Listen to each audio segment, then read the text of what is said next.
Well, anyway, let's jump into this whole topic. I was going to start talking with Mike about sort of what he's seeing now as we're pivoting back into the world, because this is I mean, even from the week we spoke to now, things have changed a lot, I think.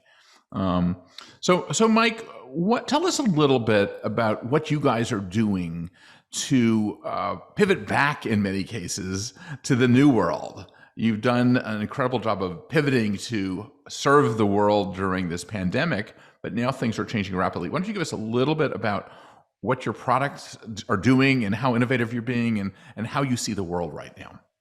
There's a couple of things that we've been working on as an organization. One is the scheduling piece of the meetings themselves, is giving the ability for the attendees to create their own personal schedule within the environment.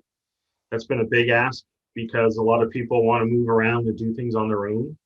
But having that agenda also available so that you can even see the on-site pieces, David, but then also what's happening in the virtual world as well, and then create that agenda.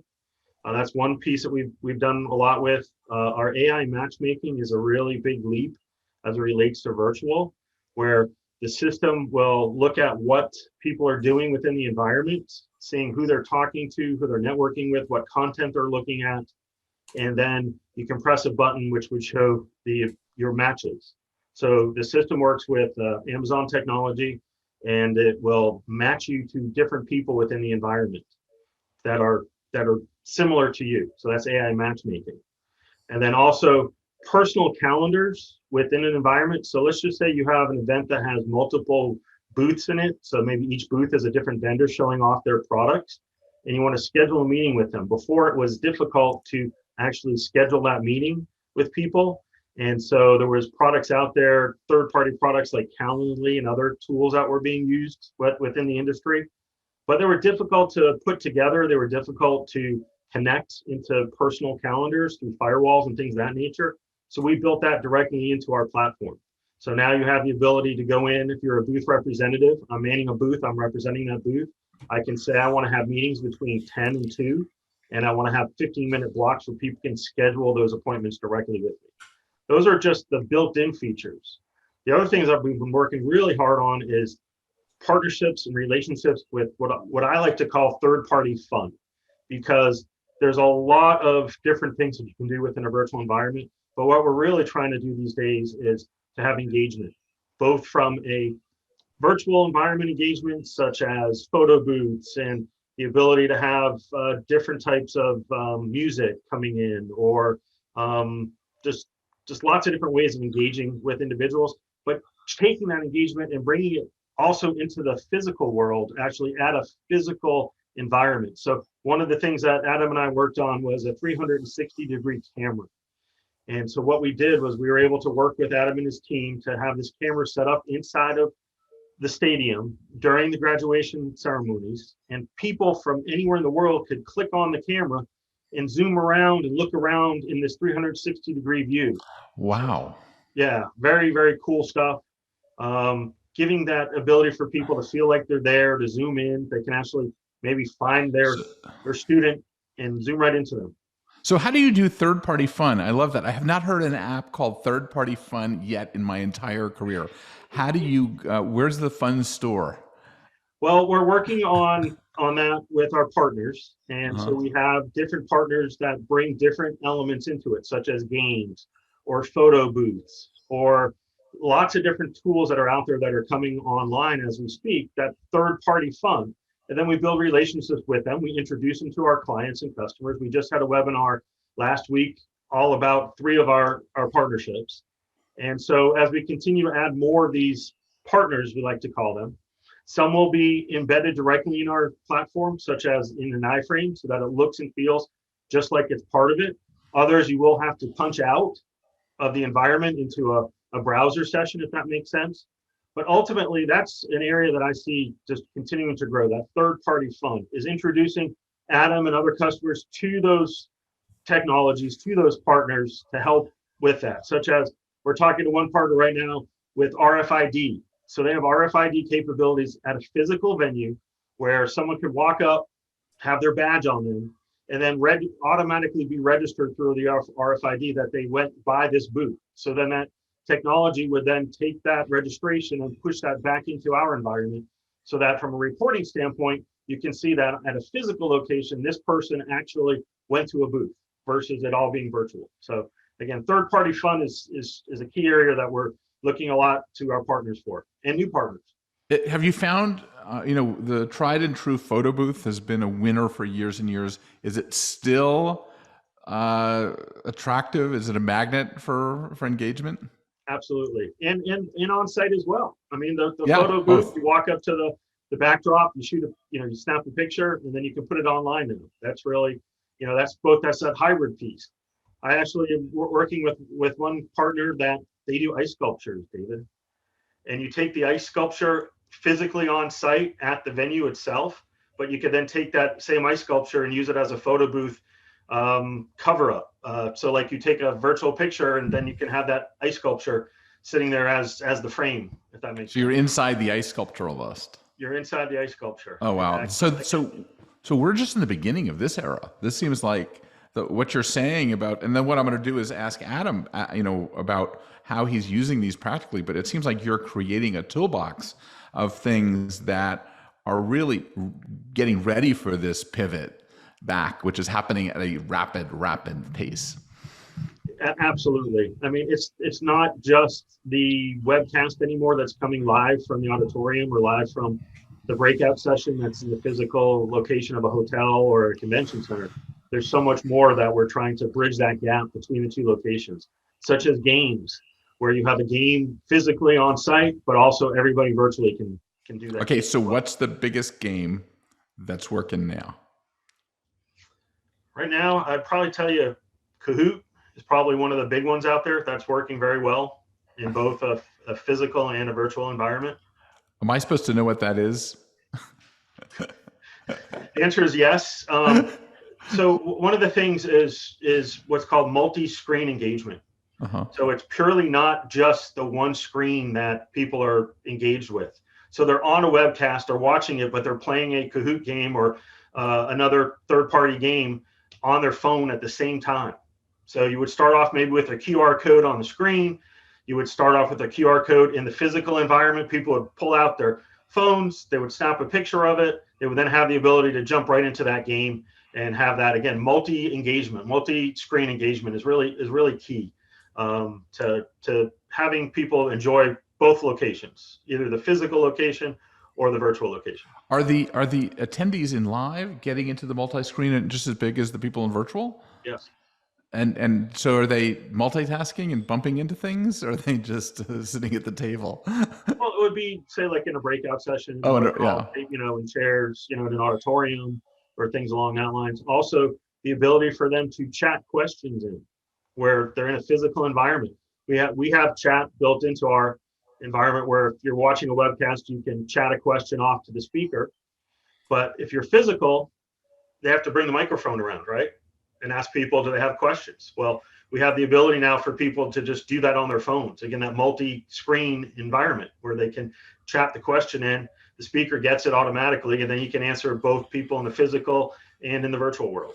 Well, this is interesting. Let me pivot over to Adam, who I know from Warner Brothers, which is great, and he's at USC, as you've heard in the introduction.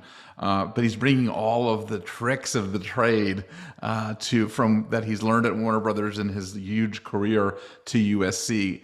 Adam, how are you approaching hybrid now? And then how did you find these guys, the right vendor? Because this was a real challenging thing especially during the pandemic, when you were sort of had that holy crap moment of what the hell do we do now to actually where what we're saying that Michael's talking about, these real practical things that integrate face-to-face and hybrid and live and virtual. So go ahead. Yeah. Let's tell us your story, Adam. So I'll start with how we found. So, we started producing virtual events last year after we all pivoted into being, at home and not in person. So we began really with the launch into our commencement event. Our students were planning to graduate in the beginning of May, and here we were going out in March. And when we first went out, we thought, oh, we'll be back by then. It's going to go really fast. Oh yeah, by Easter. Right, exactly. It's just going to be a couple of weeks. And we actually didn't make the decision to move from what we had planned in person to virtual until 3 weeks prior to our actual commencement date because of that.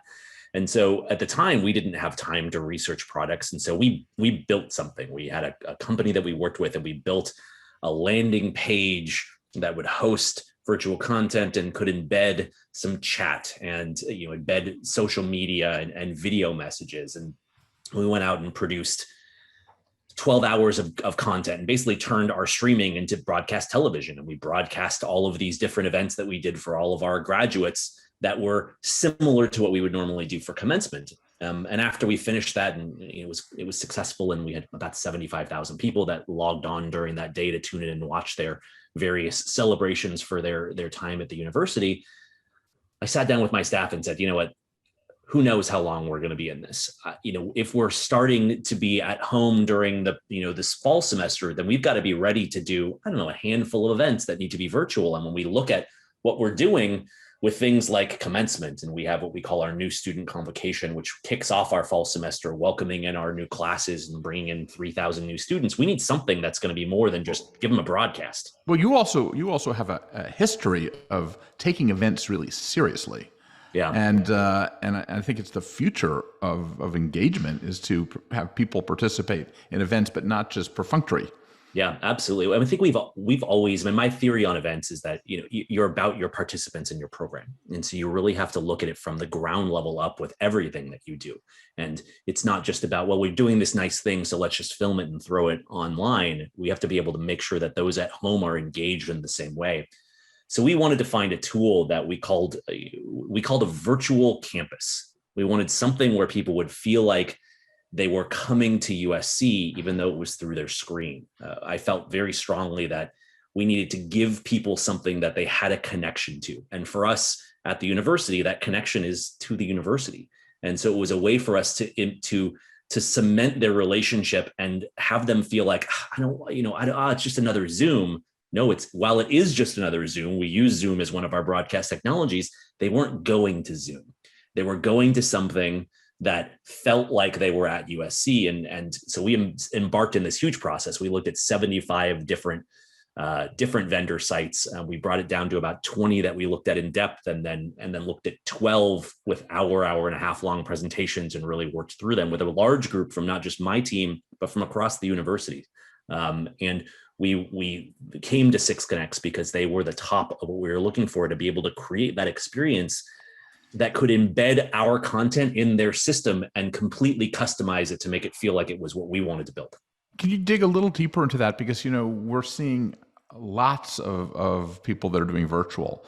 When you got down to the short hairs of this thing, what did you see as the differentiator? Because a lot of people say they do the same things in many cases, right? Yeah. So in terms of, I'm trying to get at your frustration in making a choice. Yeah, I think, it was that while there were a lot of companies and softwares and ways to do it, we needed to create something where, as a viewer, you felt like you were engaged in something that was more than what you were seeing. And so when we looked at, what was happening, and I looked at research of, why people tuned into different television and what they were looking to watch and what grabbed them in live television. And so the couple of areas that we looked at as key were production quality, which I looked at not so much just having nice video and having it sound good, but showing them something that was different. And so when we broadcast through Zoom, when you come to an event that is, ours through USC through Zoom, you're going to see somebody with graphics around them and in front of them with lower thirds like you do in television. Something where, as a viewer, you're going to say, wait, how are they doing this on Zoom? And especially at that point back in early pandemic, there weren't a lot of technologies out there to do them. And so we literally built a full broadcast studio like one would broadcast television. We brought in our participants remotely and powered by Zoom as they do on television, and then enabled graphics and worked with our team to be able to make sure that production quality looked and sounded like you were broadcasting television just through Zoom. So how did the 6Connex thing make sense then? What So was then, the reason that you did yeah, that? so then the second thing was what we found really quickly in the pandemic was what we now all know is Zoom fatigue, right? We've named it aptly. All the researchers have said that, if you're on it so long and da da da da da, but we quickly found that we were all tired of being on Zoom. We went from sitting in the office and walking into different rooms to have meetings to doing everything online. And so, what I said to my team is, if we're going to do events that are going to be on Zoom or on YouTube, people are going to get really tired of it really fast. So we have to figure out a way to get that content into something where they feel like there's more to do. And that's where the idea of what we found in 6Connex came about, is to create an environment virtually where we could have the same content. We could still broadcast it through Zoom. We could still do it through YouTube. We could pre-record something and just drop it on there as content available. But that it wasn't just, okay, I'm going to click on this link and get to Zoom. It was click into a site that became this virtual campus that gave you a sense of belonging, that created a feeling of excitement to do something different, and put you into an environment like you would be if you were coming to the actual event, and then created other opportunities, as Mike was talking about, of virtual and connection to you at home. So when we were all remote, it was how can we connect our audience to each other and to the content, and we did that through interactive elements, design and things like the glorious photo booth, which I think is even better now than it ever has been before, with the advent of social media and being able to tag your photos and put them out there for the world to see. Can you describe, the way I'm getting it, because this is radio, don't forget, into this podcast. Yeah. So I'm envisioning that you created like Starship USC. Is that an accurate thinking that's coming to mind when you're talking about it? Yeah, I think so. So what does it look like to explain to people that are visually thinking about this what it really looks like? Yeah, so we took beautiful high-res images of the central portions of our campus. And so when you click to enter into 6Connex, what you're greeted with is the kind of iconic space that everybody who knows USC is. You're in this beautiful scape of the center of our campus and what we call Alumni Park towards our iconic Bovard administration building. And built into that, we added in some graphics for signage to be able to navigate you to where you need to go, but everything was reminiscent of what USC was. So when you would click on a location, it would take you to another USC location.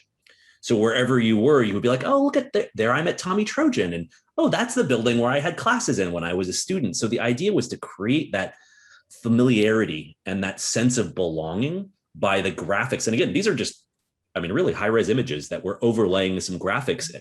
But your research, when you said you researched television and what people want, this is part of what people want, you found, right? And where did that bit of research come from?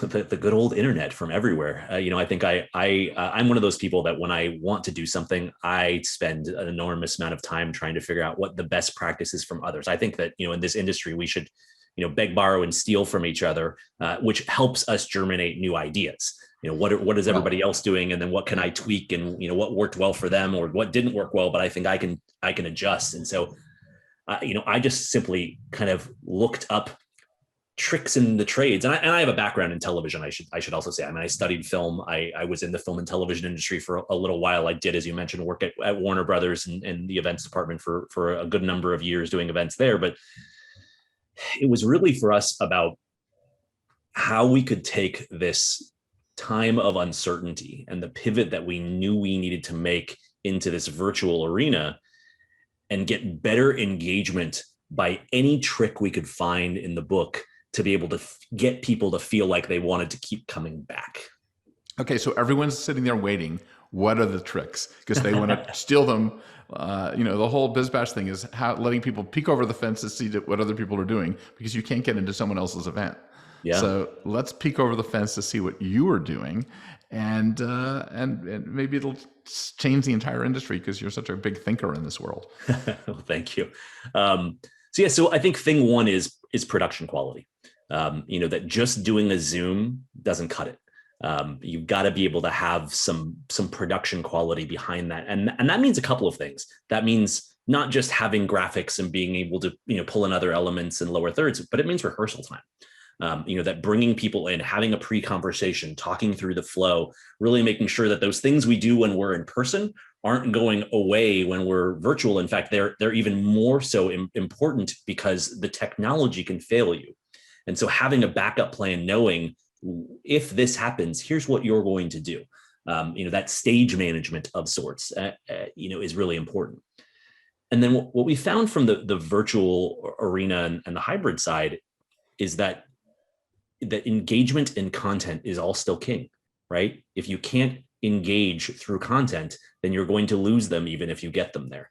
And so we not only have to find the means to show them that they're interested and interesting with what you're moving towards, but you have to be able to keep them there with content. And what we know about virtual is that people want to spend less time in the space than they did previously. So we've lessened the time of our programs. We've made more small programs versus longer pieces. We've shortened what we've done to keep that attention span there. One of the first things we found when we were looking at events after we had done 20 or 30 is that we had a huge drop off after about 25 to 30 minutes. We would lose 25 to 30% of our audience immediately. And so we quickly pivoted and said, okay, we can't do hour-long things anymore. We have to keep them between 30 and 40 minutes at the most, and in a perfect world, 20, because then we don't see any drop-off. I think the piece that I always say, this has been for me, and whether you're in person or otherwise, is if you're not learning and changing after every event that you've done, even if you've done it 100 times, then you're doing it wrong. And we sit down afterwards and talk about, what will we learn? What will we have changed? Even if it's not in those exact terms after everything we do. Because and it's with something like this where it was all new for everybody, we were constantly changing, and we still are. Well, it's interesting to know what is the legacy things that actually work that you did in virtual that now work even better in real life.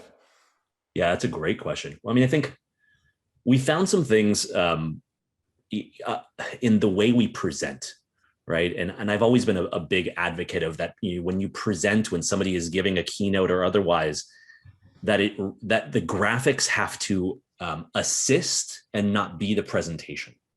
And so I think even more so when you're looking at a presentation means of a screen, and you have to divide your focus in one area, right? The screen sharing that we've all seen in Zoom. We've really tried to work with presenters on understanding that slides should not be what you're saying. They should be to accompany and to enhance what you're saying.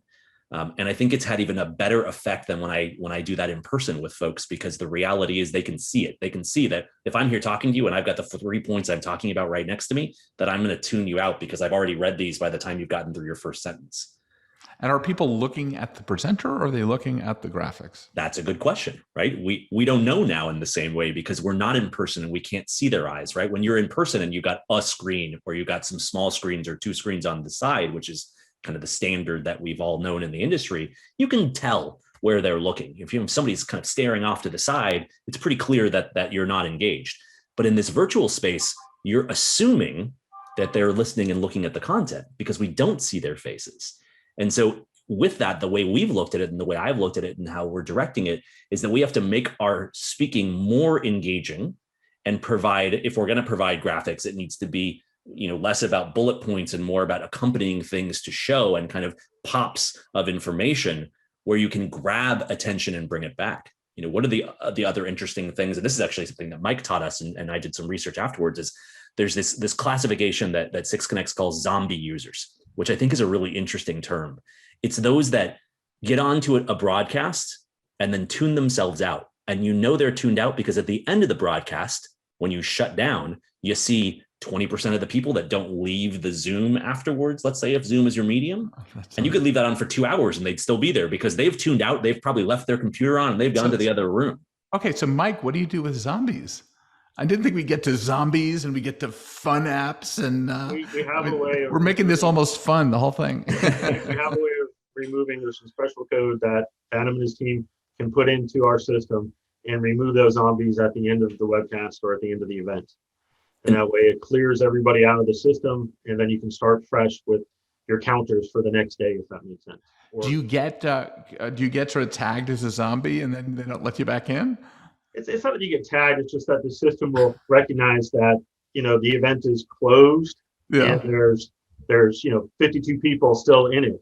And it's like, there's no way that there are 52 people still in it. So Yeah, you that's remove fun. those zombies from it, and it clears out. It clears it out. Okay, And so Adam, come back to what are the things you've learned, and also sort of bring in sort of the fact that you didn't do it yourself, that you've got this really smart group of people around you that are constantly watching what you're doing. yeah, absolutely. So what we've learned is that you can't be stagnant, that you have to continue to evolve. And especially at this time where technology is starting to catch up with us, we were fortunate that we found 6Connex, and they had already had products that were in this arena. And then we were able to kind of take their products and twist them a little bit to give us something that was more in line with what we wanted to do. I think the flexibility in product really was key for our relationship. I think we would have went with 6Connex either way. And I think the reality is what we found is after being in the system for a couple of months, doing a couple of events, that we went back and I would have these really great conversations with Mike and say, okay, Mike, is there any reason I can't do this? And he would say, well, hold on, let me think. And no, that sounds like it would work. And we would kind of spitball together. So when you talk about working with, these great people around you, it's engaging your vendors, it's engaging your team. And what I like to call, blue sky thinking, you think as big as you possibly can. It doesn't matter how much that thing is going to cost. And then you try to value engineer yourself down to the level you can afford. So I want to do all of these things, throw them all out there. And then, okay, well, we can do that because it's easy. Or I've never thought about this one over here, but if we really take the system and adapt it to do this, or there's this trick I've seen. Okay, so Mike, how did your engineer's eye roll when you walked in after talking to Adam?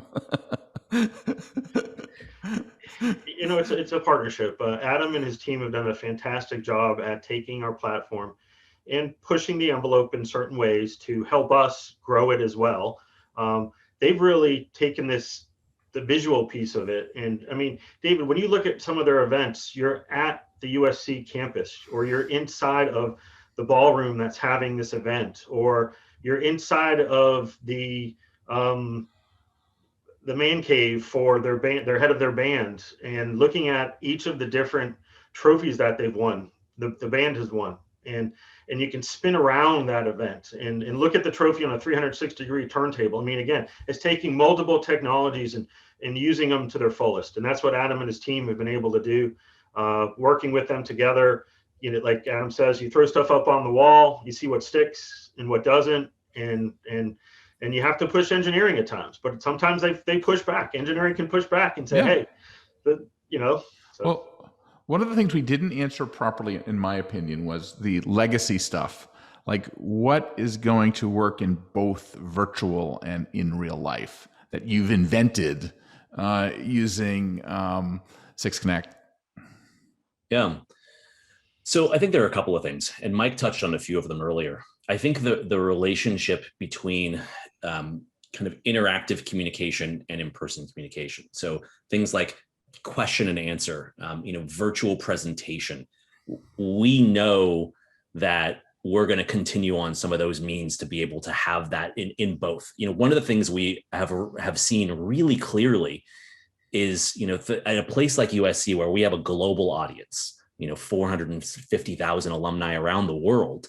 When we do events only at USC, we have a limited portion of those that are available.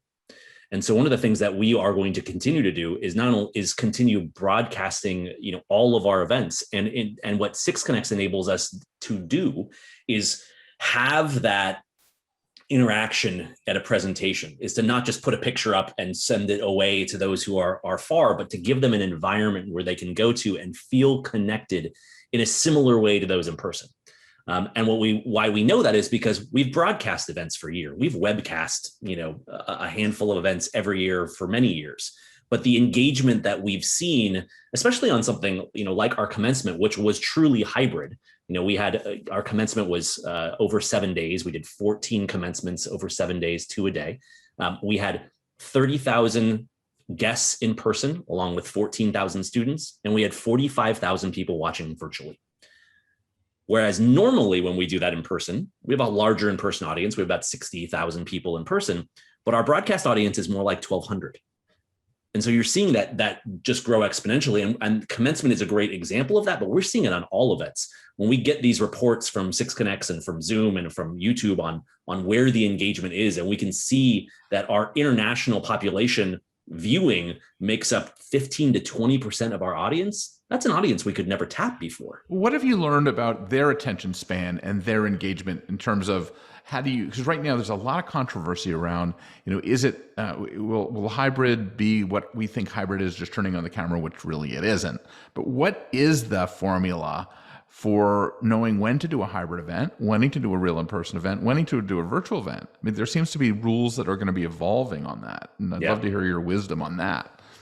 Yeah, and I think we are still evolving, how we look at that. And as I said earlier, I'm looking forward to learning and figuring that out and continuing to look at it. But as we start to plan our fall semester, our guideline is that we're going to try to do everything hybrid. We think that there's benefit on 95% of the events we do to continue to showcase that to all of our audiences. Now, on some events where there's a more finite guest list, that may change. For certain things, it's hard still to duplicate, some experience virtual. Although I'd say that the hardest experience is that gala style format.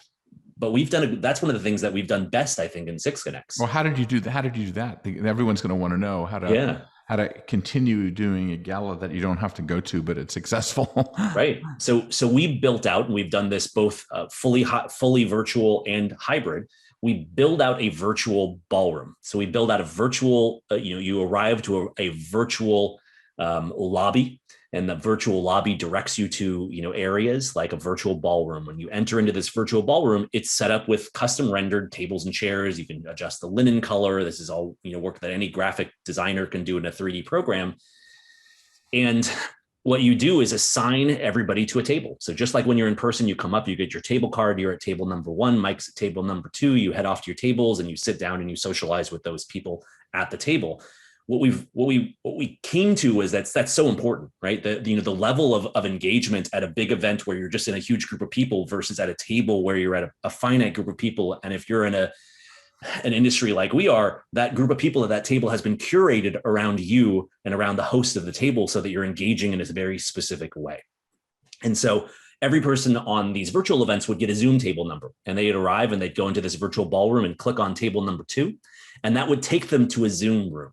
And that Zoom room is where they would watch their event and be part of it, but in 2 ways. So there would be a virtual concierge, an employee of the university or a student in many cases, who would be able to help them through the process of saying, hi, you're here. You're going to be able to see your event. And in a couple of minutes, we're going to have you click over to our other site, and we're going to show you how to go side by side. So on one side of your screen, you're going to have your Zoom with all the people at your table. And on the other side, you'll have 6Connex or our broadcast link. And for virtual galas, we would also send food to all of them. We've worked with wonderful caterers, and many in our industry have done this during this time, right? You've got a box that has beautiful wine. It's got your program printed for the evening, if you have one, graphics, and you've got your food with instructions on how to reheat it. And the area where we found to be the most success in this, oddly enough, is that what we implemented in our programs is what we call the socialization break.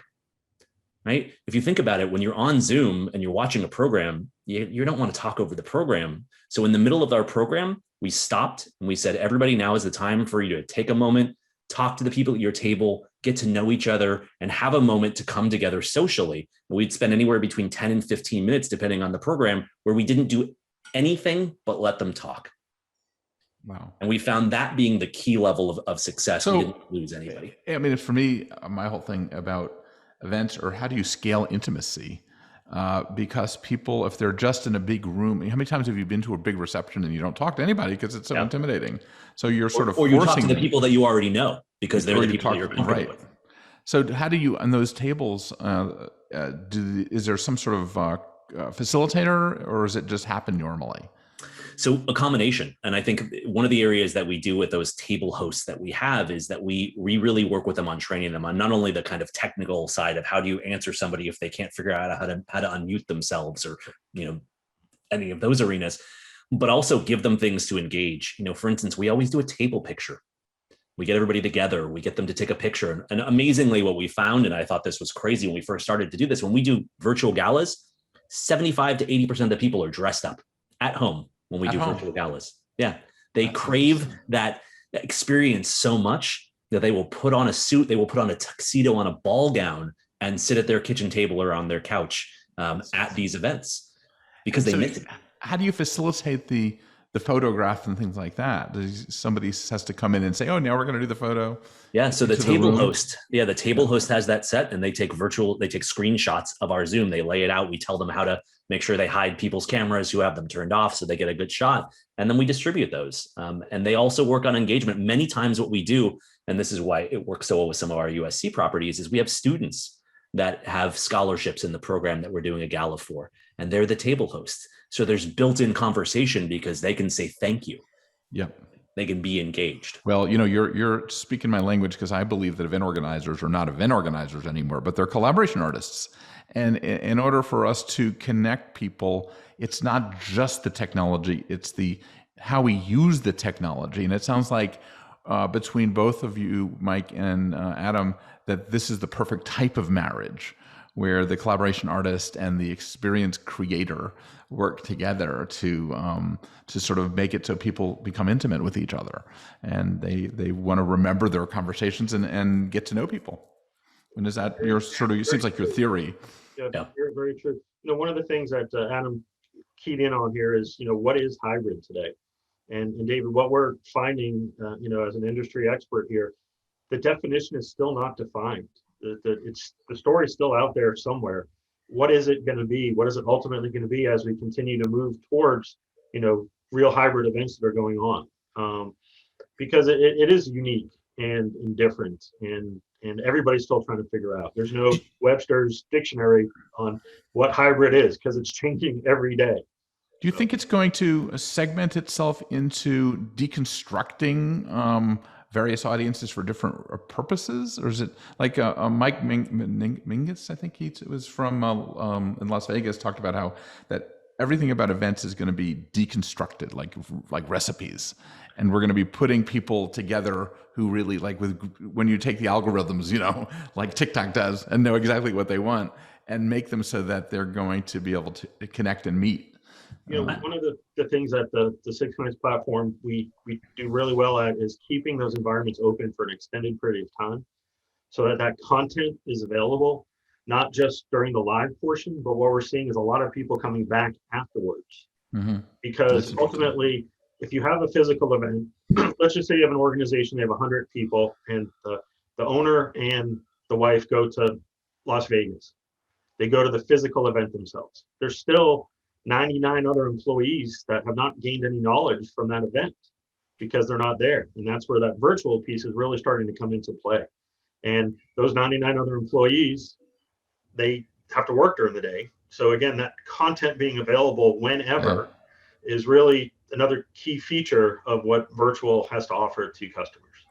Do you think that the second screen will become on site is going to become part of the virtual hybrid world?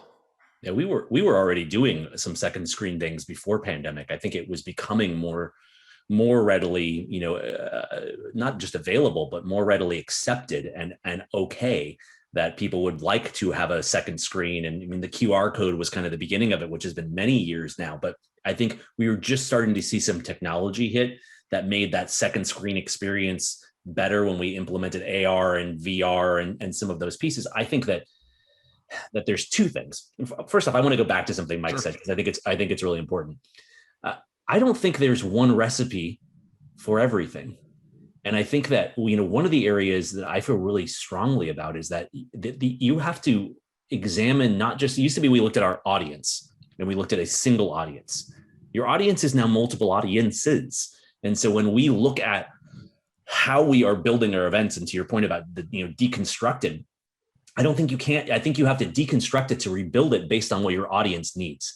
And can we feed an audience just a la carte? Yeah, but might they like a la carte? No, they might want a 5-course meal that's served to them in that way. And you have to know the audience in enough ways, or you have to be able to provide things where you can do it any way you want.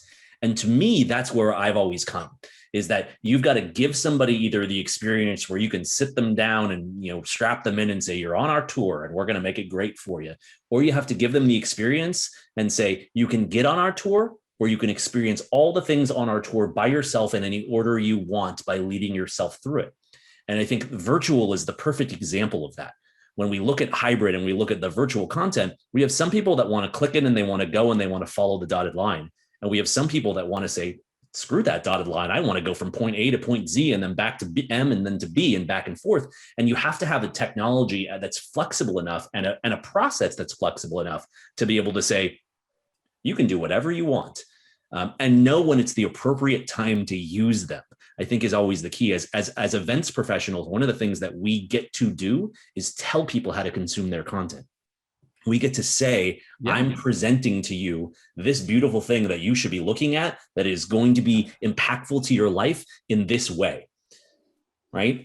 Now we get to say, how do you want to consume this thing that's going to be impactful to your life? Do you want to look at it now? Do you want to look at it later? Do you want to look at it in pieces? And have different audiences choose the way they want, which is really powerful for the audience member, which we've never really given them the ability to do before. Have you seen a trend in any particular direction? Like, where is the center of gravity in this kind of stuff? Yeah, I think it's about flexibility. And I think, the word that we've used in the pandemic all across the board is pivot and flexibility. With the ability for us to change on a dime as things have happened. And I think that's going to continue to be the key, is how we as an industry, we remain flexible, and that, and the events and products that we continue to see come out provide us better tools to show how we can flexibly provide content to our audiences in the various ways they want to consume it. But are you seeing this you deal with college graduates too, as opposed to adults. Yeah. Are you seeing any differentiation in the different audiences now? Like what? They want to move around. They want to move around on their own speed. One of the tools that we have within the 6Connex platform is what's called broadcast messaging. So to Adam's point, you might have a 10 o'clock or an 11 o'clock webcast that's going to go live. But a lot of people might not want to watch it then. They might want to say, I want that hour of time to move around and go look at other content, absorb other content. So the broadcast message will spit up a message, will inform people, hey, this webcast is going to begin in 10 minutes. Please make your way to the auditorium. But what we're seeing is people are doing what they want to do. They want to control their own destiny. So we have the tools to help guide them and drive them. But at the same time, they have the ability to move around how they want. What about the communication style in terms of this? Like, we talk about this kind of interview style, or is it keynotes, short keynotes? Is it outward bound experiential learning? What are the styles of learning that we're seeing? We're talking with a university here. Like, what styles of teaching? Because we're all learning whenever we go to an event. That work best in this next audience, even though, yes, you have a lot of you want flexibility, but is there any sort of basis theory that we're sort of starting with? Yeah. And in fact, we had a great event with a couple of faculty members early last year where our president interviewed some innovators, one of which who had posted on Instagram that she had built her own light board for her virtual learning that she could write on and then could be seen for all of her class. And it got picked up by millions of hits, and she was on CNN and all sorts of things.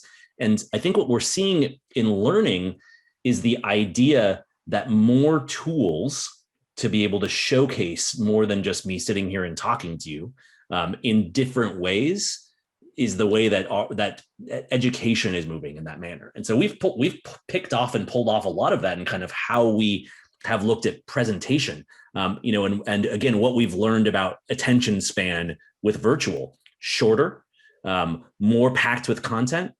If you're going to do visuals, less about saying the same thing, not reinforcing content, not showing new content. I've been fascinated about why I buy this crap on Instagram, and as a presentation style. Yeah, is that creeping into the way people are learning? I think so. I think so. I think pop culture, as it now has become tech pop culture, infects everything that we do. We all, I think all of us, if we're not already using Instagram and other sources, Facebook Lives, we're falling behind, and we're always waiting for the new piece to come get us. Right. And I think things like Instagram, one of the things that I love about Instagram Live is the way their feed structure works with comments. That you see it on screen, it's everybody reads it. It's really clear when something's liked. There are certain things that we continue to try to mimic in the events we do. How do we do something like that in another engine? And you've got products that are coming online constantly that say, oh, I can do this better. I can do it different. And that, I think, is what's exciting about now. Is that what's going to be in this? Tom, is that going to be in the fun app part? You remember how speakers hate those screens where everybody comments behind them? I don't know if that's going to work in real life, because they want to kill themselves when they see the comments. Sometimes that actually is one of the features that is available through the 6Connex platform, and the audience loves it.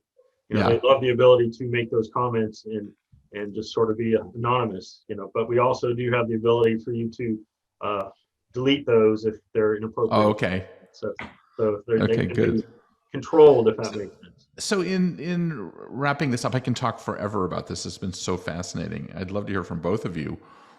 The obvious question about, even though you can't answer it, I want you to put your hat on to say what's next in your minds that you want to experiment with. It may not be right. And Adam, I'm sure you have this, your daily meetings with your team. They're probably bouncing off the walls with ideas. Yeah. I think we're constantly trying to figure out where we want to go next. I think for us, it's the different ways that we can look at hybrid events that I'm excited about.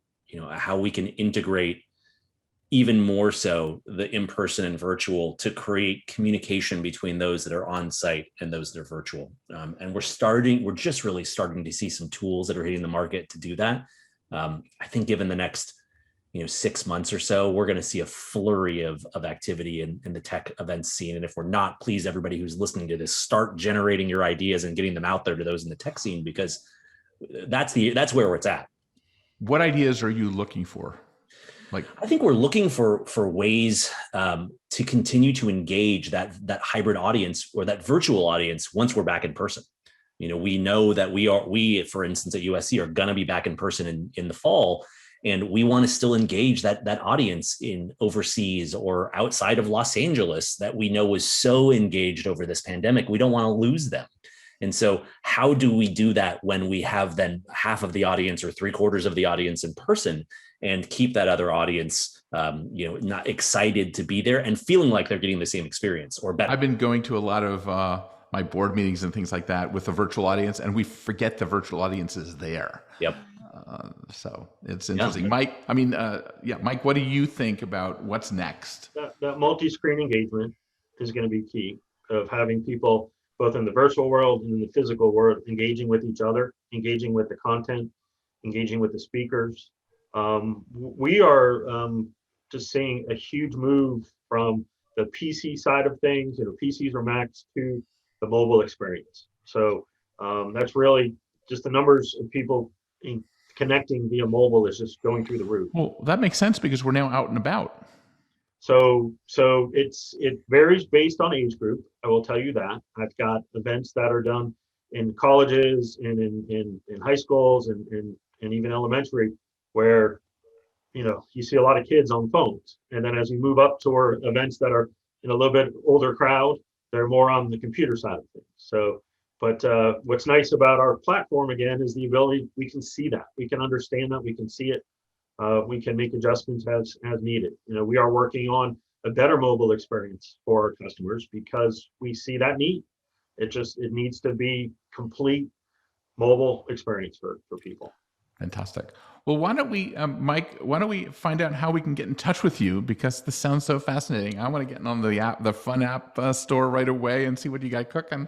It's unique because I used to do demos just purely on the platform itself and its features and benefits. And I've now shifted to starting my actual demonstration of, I call it the fun things, that people can do, because ultimately that's what they're looking for. And so once Yeah. I go through all the fun things, they're like, oh, the platform, that's great, that's good. We know the platform's good because everybody uses it, but Yeah. we didn't realize that you can engage so much with the platform and with our partners, because we can't do it alone. You know, it's a lot to do with our partners as well. I mean, I've interviewed a lot of people on this topic, and that is very engaging the way you're positioning it. And I'm very, very impressed with that. And it sounds like Adam has been too, since he's been all in, because when you deal with academics, in the most part, they're going to make sure that it's done right. Right? Adam, tell us how people can get in touch with you to find out more about how you guys are doing stuff at USC. They're always welcome to email me. I'm Adam R at USC. We also have a website where cultural relations and university events. So it's crew.usc.edu. And happy to answer questions. Again, I love to collaborate with those across the nation and around the world. We talk quite often with other schools and other event producers as to how they're doing, what they're doing, to all make sure that we are learning from each other, and like I said, stealing and borrowing from each other. Yep, it's fantastic. Well, thank you guys. For people to get in touch with me is through my LinkedIn account, Mike.Sokoloff at 6Connex.com. Say that again so we can get it clear. Sure, Mike.Sokoloff at 6Connex.com, or my LinkedIn profile on LinkedIn is another great way for you to reach me. And the website for the company? 6Connex.com. Number Okay, 6, CONNEX.com. Fantastic. Well, thank you guys. This has been a total pleasure and a trip down the future. This is a trip into the future, and I really appreciate it, because I think people are struggling with this today more than ever, because everyone that I've talked to says, I don't know. And you guys have really figured it out. So I'm impressed. Thank you so much. Thanks, David. It was a pleasure.